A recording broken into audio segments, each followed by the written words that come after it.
Instead of telling you what I think you should be doing or how you could be better, I thought, well, let me just speak from the heart, speak from my gut, and really not have anything prepared, but just tell you what's worked for me. And maybe some of the stuff that's worked for me might work for you now, currently, presently, as you guys have your goals and ambitions, but then further on down the line, as you guys continue to live your life.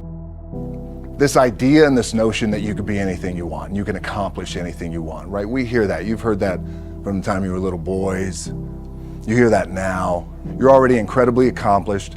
You guys know that. The thing that has worked for me is to remember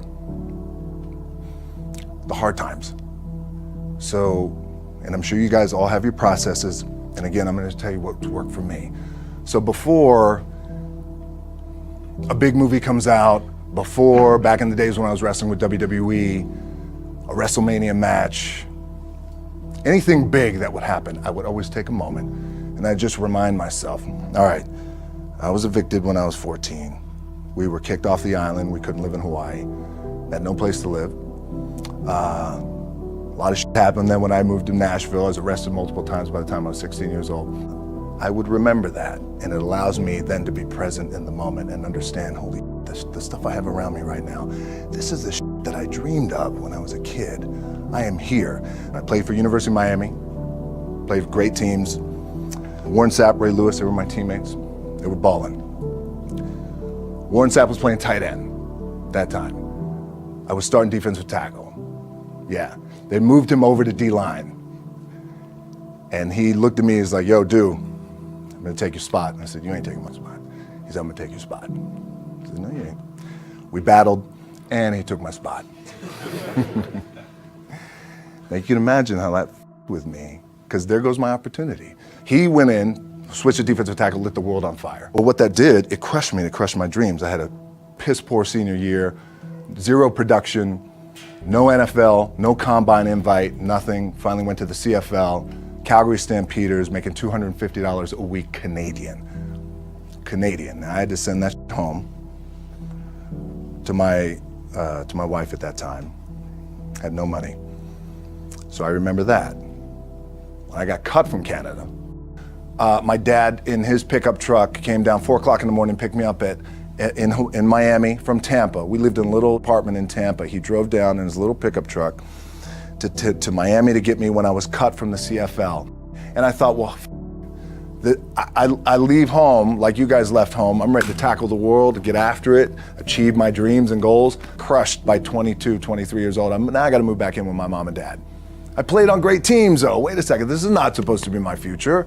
I'm supposed to be in the NFL right now. I'm supposed to be making a lot of coin and buying my parents, buying me, taking care of my wife, but it never happened. So I pulled out my wallet. I thought, well, let me see how much money I have. I opened it up. I had a 5, a 1, and change. Well, at least I rounded up to $7. But I thought, God, ain't this a bitch? I got $7 in my pocket. Where the f do I go now? What do I do? I can't go back to CFL. The point comes where you hear that voice, the big run's over. Like, you're done, right? So I heard that voice. So as Coach was saying, man, I hold on to that. I'm telling you, my back is up against this mother. We laugh, we joke, we have a good time, but my back is still up against this mother. I do not forget it. What this also helps me do, and again, it works for me, is at some point, you gotta be tired of not being number one. You have to be, and you gotta play angry, and I play angry. Now, I'm cool and calm with my approach, and when I step out on my field, which is a set, or, you know, like, there's some, and you're always gonna have haters, and haters are like, well, God damn, man, how many movies are you gonna make, or how much shit are you gonna do? Like, you do a lot of shit. I say, yes, it's my ambition. Of course, why not? I could do it. Yeah, I love what I do. And not only that, but in what world do we not work every day? My back is up against this thing, you know, and I started to play angry, by the way, and I still play angry. My last match, Brock Lesnar, transitioned, and I realized if I had to be great at something, I wanted to be great in this world of Hollywood and movie making and producing and entertainment, I had to commit, and like you guys have to commit. Obviously, you commit to something, commit to the goal. So I quietly retired 2 years later, I thought, what did I do with my career? Because my movies were not doing well. I was written off. It was around 2006, 2007. I was like, I pulled a Jim Brown. I left when I was on top, like number one in the wrestling business, and I left. It was a ballsy, gutsy, some call it stupid move, but I had to commit and I had to follow what was in my gut. What helps me is to keep the hard times in the front of my mind, because it allows me to go into these big moments that I've worked my ass off, and you guys have worked your ass off. It allows me to go into these big moments with a different perspective. What it also does for me, and again, this is what works for me. Like, my back is up against this mother. Every day, it's against this wall.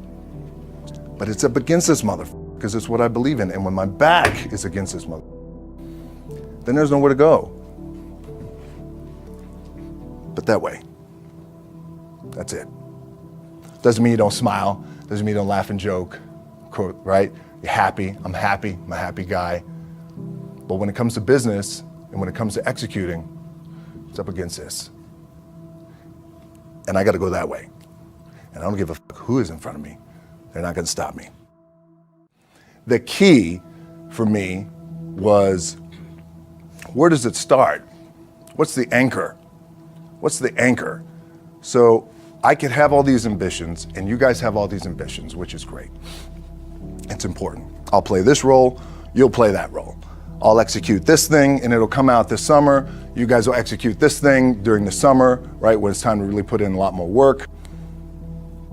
But the key with me is just always finding what the anchor is. And the anchor is getting up at 4 o'clock in the morning every day before anybody else, and grounding my thought process is in the no one will outwork me. No one. I love and I respect you guys. You motherfuckers won't outwork me. All starts with this. 2 hands, putting it to work.